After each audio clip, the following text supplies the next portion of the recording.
Assalamualaikum warahmatullahi wabarakatuh dan salam sejahtera semua. Kembali kita lagi untuk video kelas seterusnya berkenaan support and resistance ataupun bahasa Melayu kita panggil apa resistance ni rintangan, support ni halangan. Halangan dan resistance.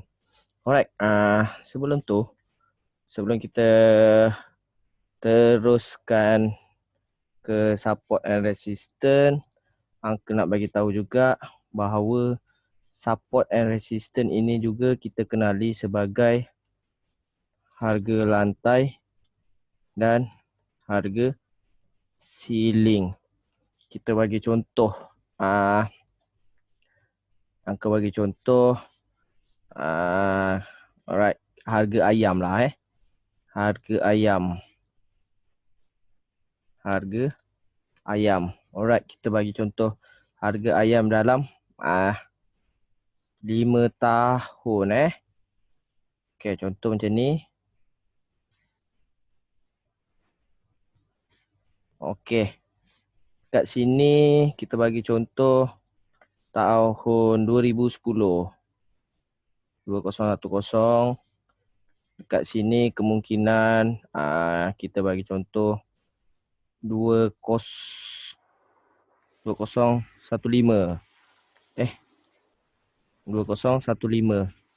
Alright, kat sini angka bagi contoh 2019 sekarang 2019. Alright. Untuk harga dekat 2010 ni kemungkinan harga ayam RM 5 per kg. Alright. Ini adalah harga lantai. Right? Harga lantai dia. Ini adalah harga lantai. Kemungkinan seterusnya di 2015 kalau kita pergi ke kedai, contoh ke kedai Ahmad, kedai Ahmad jual RM 8 per kg. Lepas tu ni kat kedai Ahmad. Right. Kita pergi pula kedai Acong. Acong jual RM 7 per kg. Kedai Acong. Alright. Pada 2019, kita pergi pula kedai Ahmad. Dia jual RM 15 per kg. Kedai Ahmad. Kita pergi ke kedai Acong.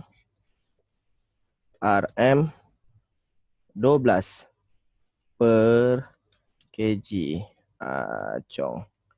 Alright. Kat sini yang kita panggilkan harga lantai dan harga ceiling. Di mana ada harga lantai? Okey, dekat 2010 sini adalah harga lantai dia. Alright, 2010 sini adalah harga lantai dia. Sebaliknya di 2015 harga lantai ayam kat sini dan harga ceiling ayam dekat sini.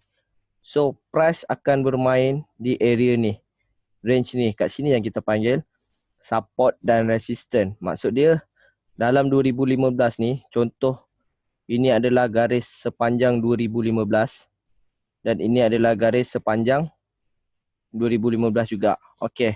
Harga lantai akan bermain dalam harga akan bermain dalam kawasan harga lantai dan harga ceiling saja. Ini yang kita panggil support dan resistance. Dia tak boleh tembus ke bawah. Jika dia tembus ke bawah, ini kita dah panggil buang harga. Contoh buang harga. Buang harga ni maksud dia permintaan ayam dah tak banyak, tapi supply dia, orang jual ayam terlalu banyak, tapi orang nak beli tak ada. That's why dia tembus ke bawah. Kita panggil breakout. Maknanya kalau dalam istilah meniaga, buang harga. Sebagai contoh, dia tak break kan. Dia tak break. Macam ni dia main je lah dalam range ni. Contoh ni kedai Ahmad dengan kedai Acong. Kita pergi pula kedai Mutu. Kedai Mutu jual harga kat tengah-tengah sini. So dia naik balik. Dia main macam ni juga. Dia akan bermain dalam range harga ceiling dan harga lantai. Tapi kita bagi contoh macam hari raya. Kenapa hari raya harga ayam naik? Sebab permintaan tinggi. Then dia jadi breakout. Itu yang kita panggil breakout. Right? Okay. Faham Kita kembali. Okay, untuk support resistance. Yang tadi tu mukadimah dia. Alright. Support and resistance adalah perkara paling asas di dalam forex. Tanpa mengenal pasti di mana kedudukan support atau resistance, tuan-tuan dan puan-puan sukar untuk tahu di mana perjalanan trading, sampai mana ia berhenti atau dari mana ia bermula. Contoh kat sini lah. Dia mula kat sini, kemudian dia naik macam Angka bagi tahu tadi, dia naik ke resistance, halangan kita, and then dia bounce ke bawah, and then dia going up balik, and then dia bounce balik. Right. Kat sinilah kita tahu dekat mana price nak stop dan dekat mana price nak naik bergerak semula. Okay. Support dan resistance atau nama singkatannya SNR adalah yang paling banyak digunakan oleh trader-trader di seluruh dunia. Okay, kat sini kenapa Angka bagi tahu terlalu ramai trader kat seluruh dunia guna SNR? Sebab SNR adalah teknik yang paling lama orang guna. Sebelum ada SND, sebelum ada BBMA, sebelum ada benda semua kan. SNR adalah teknik yang paling lama. Ada dua lah, SNR dan Trendline. Itu adalah orang kata legend lah. Ataupun conventional teknik. Conventional ni kita tahu benda-benda lama kan, old school. Alright. SNR adalah terbahagi dalam kategori technical analysis. Alright. Support juga disebut sebagai lantai. Ini yang keterangkan tadi. Dan resistance juga dirujuk sebagai ceiling. Ialah decision level pertama yang diuji. Sama ada ia diterima atau ditolak. Atau sehingga ia pecah. Ini yang kita panggil tadi. Yang aku bagi tahu tadi. Breakout. Kalau dia diterima macam ni lah. Dia turun kat support. Kita buy. Dia naik dekat resistance. Kita sell. Selagi dia tak breakout ataupun pecah. Seperti yang anda dapat lihat dalam gambar di atas, apabila harga datang untuk menguji tahap resistance, keputusan dibuat. Ini yang decision level lah, keputusan dibuat. Dalam kes ini, keputusan itu adalah harga yang terlalu tinggi, terpaksa harga diperdagangkan ke bawah sehingga ia mendapat tahap support. Macam ni lah. Dah sampai kat kedai Ahmad ni, kalau nak break, tak boleh. Sebab permintaan tak banyak, orang tak banyak beli. Jual mahal, siapa nak beli? Orang jual harga ayam RM10 sekilo, kita jual harga 15 kilo. Dah sampai sini kan. Orang jual RM10 sekilo, kita jual RM15 sekilo. Siapa nak beli? Betul tak? So sampai kat sini, harga pun drop. Harga drop ke bawah. Harga drop ke bawah. Drop ke bawah. Cari harga lantai. Price bermain dalam range ni saja. Right? Okay. Kita teruskan seterusnya. Support and resistance lagi. Apabila harga membuat rejection dari support, ia berbuat demikian kerana terlalu lebih banyak tekanan membeli. Alright. Maksud dia kat sini, bila dia sampai kat bawah ni, kat support ni, terlalu banyak orang nak beli. Maksud dia bila kita jual murah, contoh orang jual RM10, tapi kedai Rosham kan, Rosham punya market dia tu, dia jual RM5. Ramai tak orang pergi kat kedai dia? Okay, ni yang kita panggil ramai, terlalu tekanan membeli. Order tu banyak masuk daripada sell, tekanan pada level tertentu, dan sebaliknya untuk tahap resisten. Ni sebaliknya lah.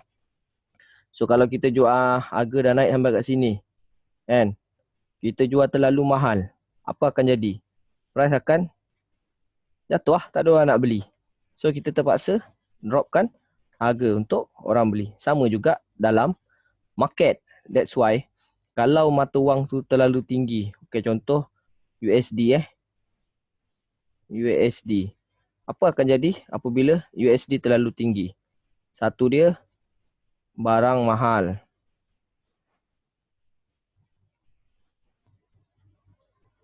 Betul tak?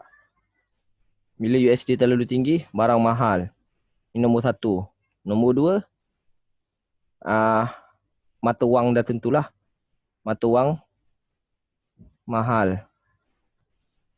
Apa akan jadi kepada kedua ni bila USD terlalu tinggi?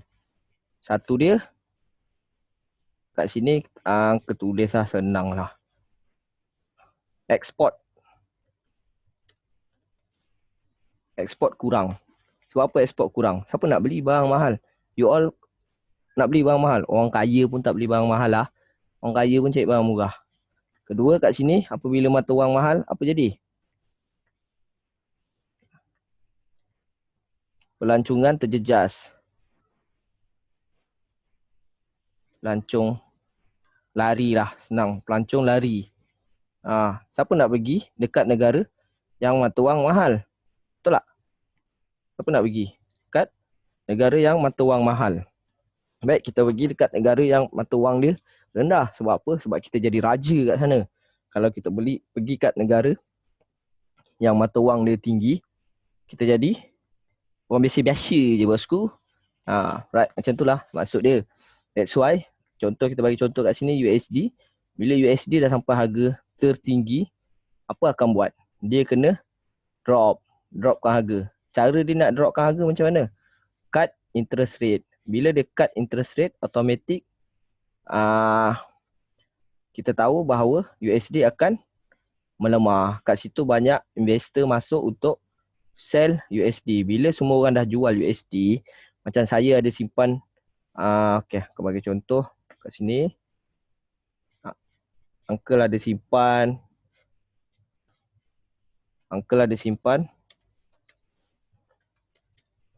10 M USD, right?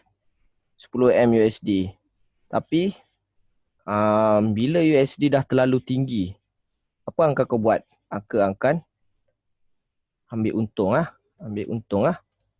untung jual USD. Bila Uncle jual USD, apa akan jadi? Lambakan USD. Bila lambakan USD terjadi, apa akan jadi? USD murah. Itulah kaitan dia. Terlalu banyak USD dekat pasaran. Maksudnya bila terlalu banyak dia jadi murah. Sebab apa? Sebab cut interest rate. Orang semua jual lah USD. Sebab USD dah sampai harga tertinggi. Okay, itulah dia punya, orang kata, kaitan. You all kena tahu kaitan. Kenapa ada support, kenapa ada resistance, kan? Sebab kalau tak ada support, tak ada resistance, harga tu naik. Macam tu lah. Alright. Support and resistance, breakout. Ni yang ada terangkan sikit tadi pasal ayam tu kan. Apabila breakout berlaku, support akan menjadi resistance atau resistance akan menjadi support.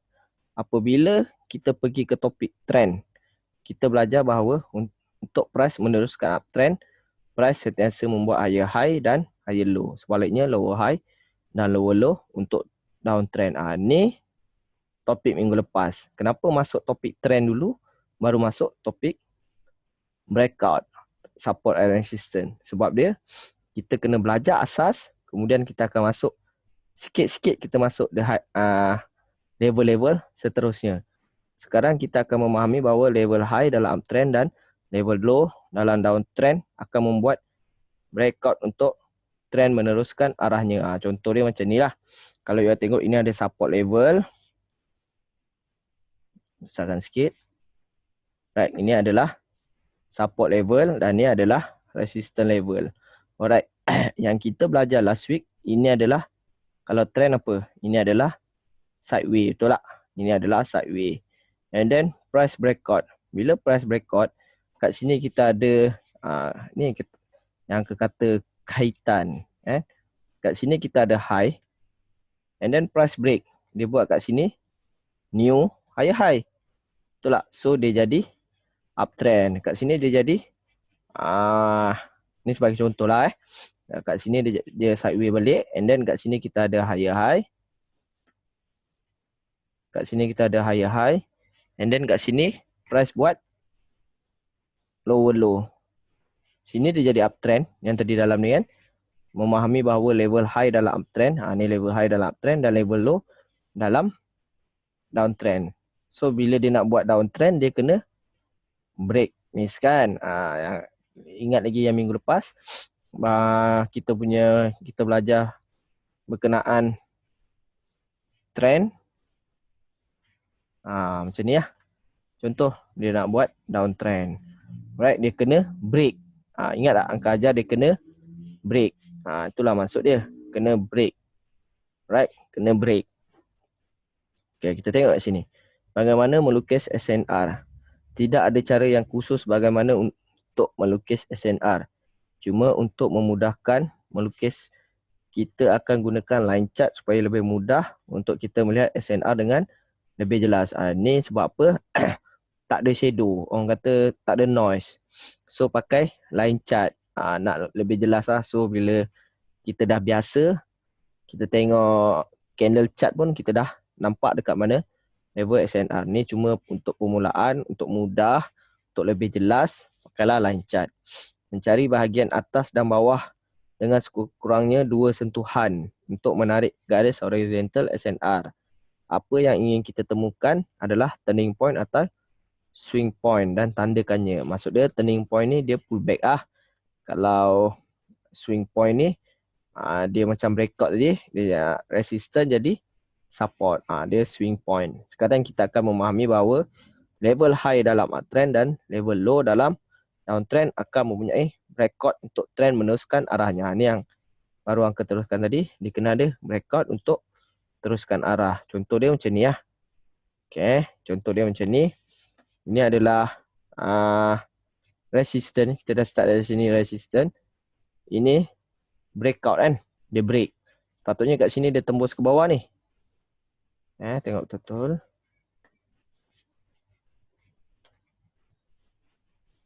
Patutnya dia sampai kat resistance ni dia tembus bawah kan.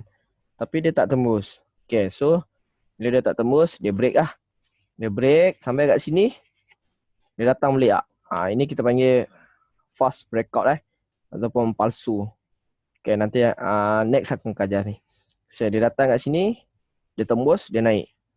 Nampak dia buat rejection lah kat sini. Sama kat sini, kat support sini. Kat sini ada satu lagi support, nampak? Sini ada satu lagi support, boom, dia tendang naik. Sama juga, kita cari yang macam angka tadi ada 2 sentuhan. Untuk kita belajar SNR, macam ni ada 1 sentuhan, 2 sentuhan, 1 sentuhan, 2 sentuhan, 3 sentuhan. Sekurang-kurangnya 2 kan tadi angka terangkan. Ini resistance, ada 1 sentuhan, ada satu lagi sentuhan 2. Ada 1 sentuhan, ada 1 sentuhan, ada 1 sentuhan, ada 1 sentuhan. So ini untuk key level, untuk awal-awal nak belajar bagaimana draw SNR. Nanti jangan tanya macam mana nak lukis SNR. Ni yang kena bagi tahu sekurang-kurangnya 2 sentuhan. Macam ni lah, cari 2. So nanti you akan nampak bila you draw, cari 2 sentuhan, you akan nampak pergerakan price dia bounce antara resistance dan support. Alright. Ni bagaimana? Uncle tercopy 2. Bagaimana cara melukis SNR. Alright. Inilah contoh melukis SNR tadi lah. Kadang-kadang kita akan melihat price tiba di level support atau resistance dan cuba untuk break level. Ni yang keterangkan tadi kat sini ni. Yang keterangkan tadi kat sini Okay. Kat sini yang keterangkan tadi. Okay, kat sini yang keterangan tadi. Bagaimana resistance dan cuba untuk break level. Bergerak di atas resistance atau di bawah support. Maksud dia kita melihat price tiba di level support atau resistance dan cuba untuk break level. Okay.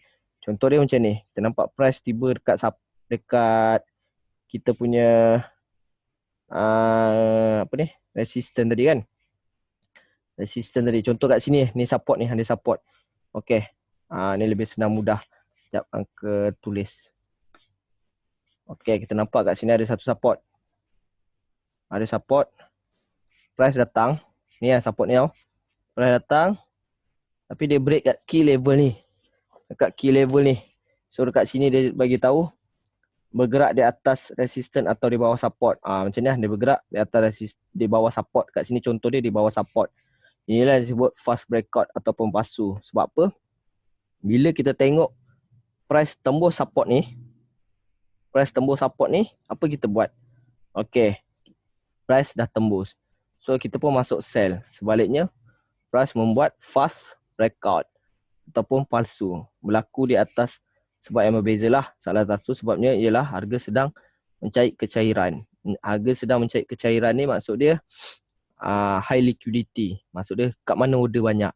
Contoh kita masuk order buy kat sini. Kita masuk order buy kat sini. Sebaliknya liquidity tinggi, maksud dia big trader punya order kat bawah ni. Dah makan SL kita dulu, baru dia terbang. Ni banyak kali terjadi lah. Dah kena SL baru dia reject Salah satu sebabnya harga mencari liquidity ni tadi, kita tidak dapat mengetahui berapa banyak price akan sentuh support atau resistance. Kita hanya boleh tahu apabila terjadinya breakout. Okey, macam ni lah. Kita tak tahu berapa kali price akan sentuh support macam ni kan. Support. Kita tak tahu bila dia nak sentuh lagi. Kan? Bila dia nak berhenti sentuh. Apabila jadinya breakout, baru kita tahu, oh dia dah 3 kali sentuh. Tak ada benda yang tepat yang kata, okay, price mesti sentuh 3 kali. Ataupun price mesti sentuh 4 kali. Tak ada bang. Kalau ada, dia kata price mesti sentuh 3 kali. Dah 3 kali sentuh, yang keempat kita full margin lah, sell. Macam ni kan contoh dia kata price mesti sentuh 3 kali. Okay, ni 1, ni 2 dan ni 3. Okay, keempat kita sell lah full margin. Confirm. Dia kata, maksud dia kat sini tak ada yang tepat. Tak ada yang tepat. Jangan percaya. Tu semua orang kata dakwah palsu. Bid'ah semua. Right? Okay. Ini cara melukis SNR. Alright. Untuk SNR ni basic. Okay, next. Malam ni. Untuk malam ni adalah trend line. So, SNR dengan trend line ni ada kaitan. Alright. Trend line ialah alat yang digunakan untuk menyambung higher low, uptrend atau lower high, downtrend. Teknik ini akan membantu menggambarkan trend semasa dan boleh digunakan untuk menambah confluence untuk persediaan perdagangan. Ni okay, kita dah ada support and resistance tadi. So bila kita buat draw trend line ni, dia akan menjadi orang kata rencah tambahan lah, perasa tambahan untuk kita punya trading. Pada chart di bawah, kita dapat melihat bahawa trend telah dipecahkan apabila harga melonjak dari demand level dan sebaliknya untuk chart sebelahnya pada supply level. Okey, kat sini kita tengok ini contoh trend line. Ya, aku besarkan sikit. Alright, ni yang dikata yang ni yang tadi. Kita ada higher low. Ingat kita belajar trend last week. Higher low, higher low, higher low, higher low. Maksud dia kat sini dia buat terbaliklah kat sini lower high. Sorry yang ke salah tulis ni. Kat sini lower high, lower high, lower high dan lower high. Maksud dia buat sentiasa membuat high yang lebih rendah. High yang lebih rendah kat sini Okay, kat sini angka betul kan? Sorry. Kesilapan. Kat sini sepatutnya adalah lower high. Lower high. Kat sini adalah lower high. Lower high. High yang sentiasa membuat high yang lebih rendah. So, bila sampai di demand level, dia membuat rejection. So, trend line ni adalah sebagai bukan teknik tetapi orang kata penambah perisa. Alright, untuk kita confirmation bahawa dia adalah down, macam ni downtrend lah. Last week kita belajar kan. Untuk trend, kalau macam ni kita adalah downtrend. Alright, kalau macam ni uptrend. Sampai je key level dia, supply level, dia pun membuat rejection. Macam ni kita tengok dia sentiasa membuat low, kemudian dia buat higher low. Maksud dia low yang lebih tinggi and then higher low lagi, low yang lebih tinggi dan higher low yang lebih tinggi. Kat sini kita tahu ini adalah uptrend. Right? Tu dia kata penambah perisa saja. Right? Penambah perisa. Confluence. Right? Kita tengok drawing trend line. How to draw the trend line. Apabila melukis trend line, sambungkan lower high atau higher low yang jelas dalam arah aliran menurun. Kat sini downtrend lah, aliran menurun, downtrend. Cari yang tinggi diikuti oleh 2 tahap yang lebih rendah. Dalam aliran menurun, saya mencari rendah dan ikuti 2 tahap yang lebih tinggi. Maksud dia kat sini kalau downtrend, contoh downtrend macam ni, kita cari level yang tinggi. Maksud dia macam nak cakap resisten yang tinggi lah. Okay, kat sini Angka bagi contoh resisten yang tinggi untuk aliran menurun ni downtrend. Right, ni ada resisten. Ni ada resisten. Kita nak dua saja and then kita draw. So kita akan jumpa resisten yang ketiga. So dekat mana dia buat rejection adalah dekat supply level kita. So kat supply level kita nanti kita akan masuk bab untuk supply level lah. Supply and demand. Kita belum masuk lagi bab supply and demand. So kita belajar basic dulu. Right. Okay, untuk uptrend pula kita cari key level. Dua low yang tertinggi. So untuk kita menentukan ini adalah uptrend. Ini adalah low and then dia buat higher low. So kita draw. Kita akan jumpa di mana key level yang akan berlakunya rejection. Dengan cara ini macam ni kat atas ni akan bagi tahu. Dengan cara ini kita dapat memilih quality high dan low. Quality high dan low. Lihat semula chart di bawah. Quality high dan low yang jelas kelihatan macam ni lah. Quality high dan quality low. Sentiasa cari benda yang jelas Sentiasa cari benda yang jelas. Maksud dia kat sini kita nampak sangat jelas. Sini adalah support ataupun high low, higher low, higher low, higher low, higher low. Resistance ataupun lower high, lower high, lower high. So dia topik kita minggu ni dan last week adalah sangat berkait rapat. Maksud dia trend lines SNR sangat berkait rapat dengan trend, right?